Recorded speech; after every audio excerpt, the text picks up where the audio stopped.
Hey guys, welcome back to the garage. Coming at you with another bench talk. It's been a while, I know, but we finally got some stuff together here, get one in, and I don't normally do these on Saturdays, but that seemed like with everything that's been going on lately, that seemed like the only time I could get one in here. Normally I like to do these somewhere during the week, middle of the week, but that's just the way it worked out for this time. And a couple things I want to get over in this one, guys. I got a couple Shopcard shout-outs today. I got another classic kit to take a look at, and somewhere lurking over there we've got the 1964 Ford Galaxie done, and I'm pleased with the way it came out. I could have taken a little more time on a couple areas, but I think by and large I'm really pleased with the way that one came out. And then I've got a quick bench update on the Rust Bucket group build hosted by Mars over at Mars Garage. I'm gaining some progress on that and coming along with that one. And I've got an event coming up, and I forgot about it. So I know I needed to get this thing out because it's going to be kind of short notice as it is. But we got a slot car swap meet and model car swap meet in Salina, Ohio coming up. So I'll get through these shop cards, and then we'll take a look at that. We'll do a reminder on that, and then we'll get into the rest of the video. So first off, I want to start out with David over at Flash Back Model Werks. Very, very nice channel, guys, so far that I've seen. And I am fairly new to Dave's channel, so I've not seen a lot of his videos yet. But what I've seen so far, I like it a lot. Look at those builds on there. Very, very nice work there on those models. And David, thanks for the words on the back there. I appreciate that.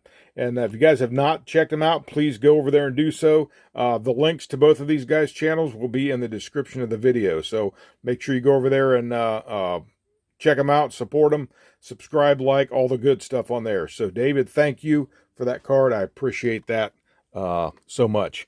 And then the next one here is from Jason over at Glastenbury Designs and Hobbies. Now, really interesting channel here, guys, because David not only does model cars, but he also does things with lumber milling and woodworking and things like that. So just quite a variety of stuff going on there from up there in Vermont. Man, that's got to be beautiful about this time of year. And Jason, thank you. Thank you for the words. I appreciate that. Very good channel, guys. Go over and check out. He's a great builder. Got some good projects going on over there. So if you have not been over there, please do so. Give him and get him subbed and all the good stuff that goes along with that. So thank you, Jason, for that card. I appreciate that. And again, his description the link to his channel is in the video description here. So be sure to go check that out as well. So we'll set these to the side here, and now we're going to go ahead and we're going to look at this here, what we got coming up this weekend. Next weekend, which is October 4th, at Edgewater Raceplex Slot Car and Model Car Swap Meet. Now, I will say something, guys. Some guys, when I first went to this a couple years ago, got that confused with an actual racetrack. That is not a racetrack. That is a slot car racetrack. It happens to be called Edgewater because over the Grand Lake St. Mary's over there. But anyway, this swap meet's coming up October 4th, 9 to 2. Now, I want to go over to this one, guys. I have been there the last 2 years. I like to make this one of my features of shows and stuff for the year. Now, this is not an actual show. This is just the swap meet. But I may have some working conflicts this year for this. I hope not, but it is a possibility that I may not make it to this one. But as of right now, I am planning to go to this. I've got some more models still that I'm planning on setting up a table there and having my own booth there, try to sell some stuff. But this is a good time, guys. They got let's see, all tracks are open for test and tune. They'll have a race after 4 o'clock, which I don't usually stick around for the races there, but I do try to get some footage of their testing there. And then they'll have a 6-car bracket race as far as that goes afterwards. But so that is at 116 South Main Street in Salina, Ohio, and that is down in the basement there. So I've had a really good time the last couple years I've gone there. So if anybody's in this area, wants to check it out, they got usually some pretty good deals on some model kits and things of the nature. And if you're into slot cars, that's a place to go. So I want to make sure I got that one in, and I'll probably try to do one more reminder on that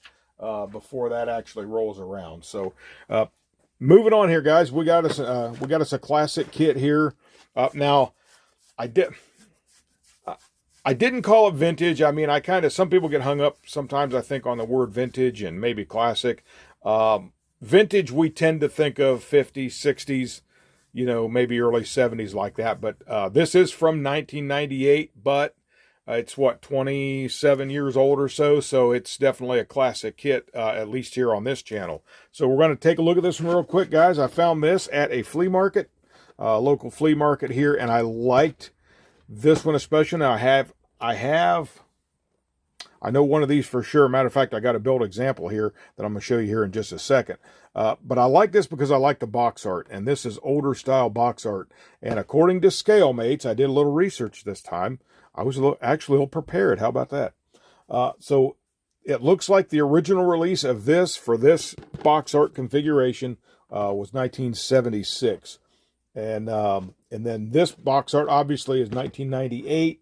And scrolling through my notes here, the most recent release of this was from 2023 with this box art again. So, and then they had subsequent releases after that. I know I did one in 1998 or 88, I'm sorry, and that was a different style box art. And then in 2012 they did a collector tin with this. But this one again is the 1998 example, and as we always do, we'll just take a quick walk around the box, check it out.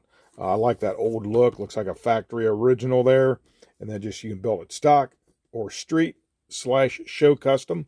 And then there is, just tells you all the paint and cement not included, all the normal stuff there. And then again, the end box art usually always the same as the top. And this is kit number 8250. And it's walking around. There it is, 1998, the Ertl Company.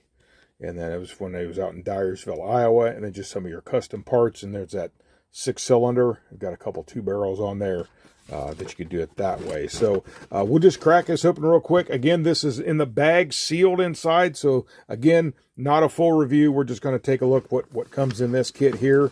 The instruction sheet there first. So laid out really nice, really easy to follow. Instructions there, kind of reminiscent of the old days again. And I like this one. They had the multi-piece interior, so you really get in there and detail those door panels and things, and then that dash. And again, any of you guys that have watched my channel for a long period of time know that I've got a special connection to these 51 Chevys, as my dad had a 51 two-door sedan. I'll get it. When I was in high school. So a lot of fun. We went a lot of places in that car. We drove out over to Auburn, Indiana several times. Had a lot of fun in that. So I really, really enjoyed these, building these kits because of what they were. And I actually had a personal connection. So there again, just the back, there's your custom finishes, your stock final assemblies there. And as that goes there. And then here's the decal sheet with this one. Pretty simple, just a few sets of flames. And you know what? Might not be, I wouldn't be surprised, you probably could actually use those yet today if one wanted to, but got a couple bow tie license plates there, so that's pretty cool. And then again, everything is bagged, still sealed in the bag. I have not opened it yet. I don't know, again, no immediate plans to build it, as I say in every video it seems like, but nonetheless, it's basically a brand new kit, never opened, never started. And then there's a chrome tree. Get some of them chrome reverse with the baby moons. Those are really, really cool. And then I think it would be neat. I think I said this before one time, but I think it'd be neat if they would make a grill for a 52, like a 3D printed. 52 had teeth down in there, so I think that would be cool for that to show up at some point. But anyway, there's that one. And then here's the glass. I went ahead and I did put the glass. This wasn't in a bag. I put that in a bag to protect that, but the glass is still really, really nice there. And then, of course, it gives you a set of, you get these Firestone tires here, and then you get these more sporty style, maybe like a little bit lower profile, more modern tire there. So that's that kit there, guys. And again, I will show you, I'll put this back in the bag. And I will show you the built example that I have. And I had it on the channel one time before, but as far as fitting with this kit here, we'll just show you. Here is a built example, and this does have posable steering, but there's a built. This one is the one I did back in the late 80s, I would say, still in school actually. And the shame about this one is I dropped this hood at one time, and whatever it hit against, it actually broke this half of the hood off, or this part of the hood off. So I glued it back on the best that I could. And now, unless I was going to restore this completely, I don't know if I could ever match that paint again. This actually was paint from a touch-up spray can. Might have been Duplo-Color. You might be able to find that color, and I could actually redo that. But it was flat for a long time, but I didn't realize back in the day that you actually can polish them out and get somewhat of a nice shine on them. So I did that here not too long ago on this one. But anyway, that's the example of that. I got the old 6-cylinder. Now this would have been a 216. Lost a little headlight out of it there. This would have been a 216 engine. I think, though, they had two engines that year. Let me see, 216 and a 235. I think the 216 was in the manual transmission. I think the Power Glide, actually had a 235. I might not be correct on that. If anybody knows, leave it in the comments. Let me know that 100% for sure. But anyway, but I painted that one orange anyways, just how I wanted to do it back in the day. So, but that is an example, a built example of this 51 Chevy Fleetline. So move that out of the road. So that is the kit of the classic kit of the week. I need help, guys. I need a lot of help. Classic kit of the week, 1951 Chevy Fleetline by AMT. All right, we got through that one. And then now we're going to take a look here real quick at the finished 1964 Ford Galaxie by AMT. Guys, I got this one done. I am pretty pleased with it. I love that color. I love the color on that, but there it is. Still kind of done in promo style. I did some bare metal foil on it, and guys, it is a trick to do this up in here if you've not done it with bare metal foil.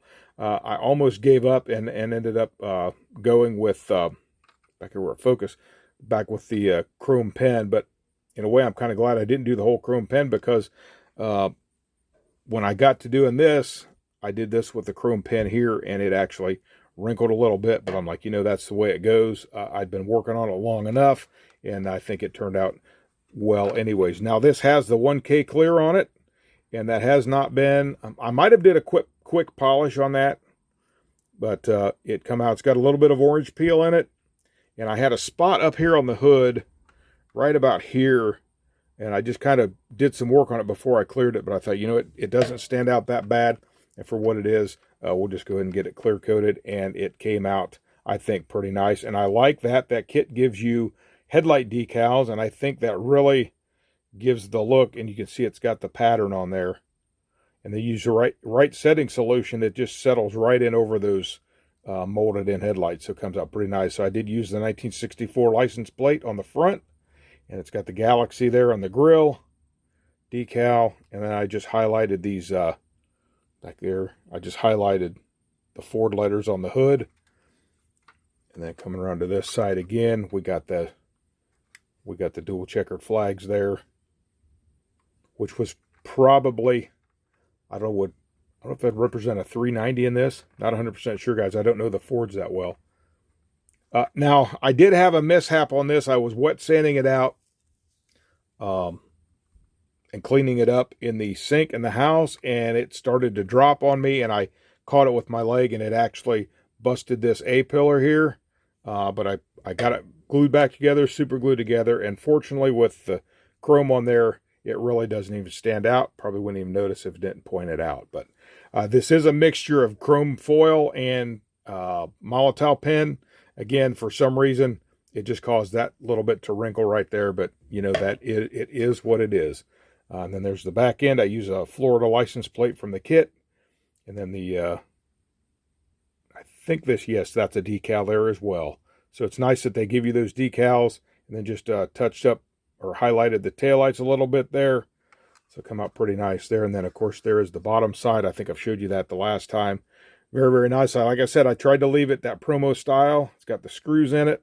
So very nice. It's just kind of takes you back to how it would have been to build a car back in the day before they started putting engines in them even. So, and basically all this is a do-it-yourself promo kit. So pretty simple. The seats are molded in, and we got it done. And I think it's looking pretty well. So there's the 64 Galaxie. Before I start rambling endlessly on that one, we'll move on to the next project and the last segment for this video. We'll get moving on now. I am in Mar's garage over there, Marcelo's rust bucket group build. And this is what I've got done so far on this one. Move these pieces in here. So we are doing the 55 Chevy truck, and I have started rusting this out. Now the premise of on this one is this was a parts kit. I didn't have the rear axle or the front axle. So what this is this has just been setting out forever, and people have picked parts off of it. They've taken the rear end, the front suspension, or the front axle and such, and then it's just has been left and has seen better days. But there I've got some rusting out going on there, the fender, bottom of the doors, and I got some of that rocker panel there just kind of hanging, and this is completely gone here. I've got some rust here. I have not really done anything to the passenger side yet. We got some rust holes there up in the inner fender well, and then I've got this grill. I went to thin it out on the back side to try to have that open in the back, but I used the Dremel and didn't work so well. It kind of split it in half. I think if you worked on this manually, over time, you could get that to thin out. But what we're going to do is I'm going to paint this white and then kind of rust it up too, because some of them grills would have been white. Some of them, would have been the chrome, I guess. But this one's going to be white, and then this will depict where it's been a little bit beat up in the corner there. And then here's the frame so far. Now I primered it in this color, and so I could hold on to it. Now I've got to go back and do this half of the frame, but that's kind of the look I'm going for. I'm going to do some more on this.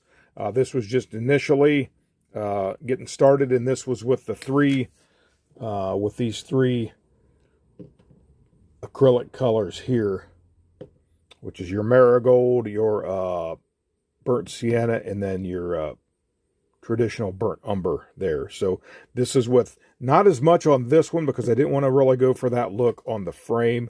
I used mainly these two right here, and then I'll go back in and use some of these Weathering Masters, some of these here on the rest of it too as well. So get those out of the way. So that's where the frame's going with that. And again, it's just going to be sitting there with no axles or anything, so there'll be no wheels and tires or anything. And then this is the interior, and we got the floor rusted out there so far. And I'll go back under and I'll detail the bottom. And then I didn't paint the firewall. I got a different color in mind for this truck.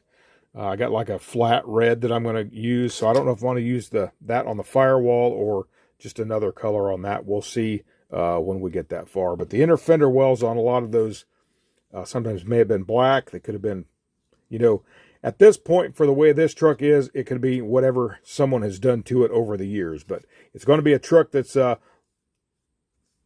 seen its better days, and it's been sitting there and is worse for wear now. So, but I think that's about all I got. I got the dash. The dash one, then I'm going to do a secondary color on the top of the dash. And then steering wheel. Got the steering wheel in black. And then the steering column is in black. And then I got the gas tank initially painted. Then I'll go rough it up because it's been sitting exposed, behind the seat there for years. And I don't know if I'm going to put the windows in this or not. I haven't decided. It may have been sitting there for years with no windows in it. And so it's really, really gotten bad inside. Here's the hood emblem. Now, I had this one all done like it was rusted up. But for all the pictures I've seen, I believe these were stainless. So you really wouldn't have maybe the rust. Oh, they might have pitted on there. But I went ahead and just shot some Testors chrome over that. And then I'll just go back here and pick out some light details on the bow tie there. So we get that to look as realistic as possible. And then, of course, just got my clutch pedal and brake pedal in flat black as well. So we got those going. So that's the update so far on the Rust Bucket group build right there. Guys, I'm probably going to have another entry video. I am planning on getting into another group build. Be watching for that one. That might come out this weekend yet as well. So just try my hand at another group build. Try to get a little bit more involved in the rest of the community here. But again, with my schedule, and again, my work is going to be changing here probably in the next month or so. So I got all that on my plate to think about as well. but I wanted to get in here and still modeling is my escape. And so I want to keep that going as well. So there's the 64 Galaxie. Again, David and Jason, thank you very much for the cards. I appreciate it. You guys be sure to go check out both of these guys. Go check out their channels. You'll not be disappointed at all. I guarantee it. So we got that. And then our classic kit for the week was the 51 Chevy Fleetline 2-door. So that's all I've got for now, guys. So I'm going to go ahead and get on out of here before I start yakking endlessly. So if you like this video, guys, please give me a like, share, subscribe, and comment. Subscribers, thank you. I appreciate it so much. So until next time, this is Eric from Eric's Model Garage, saying you guys have a great day. God bless you, and happy modeling.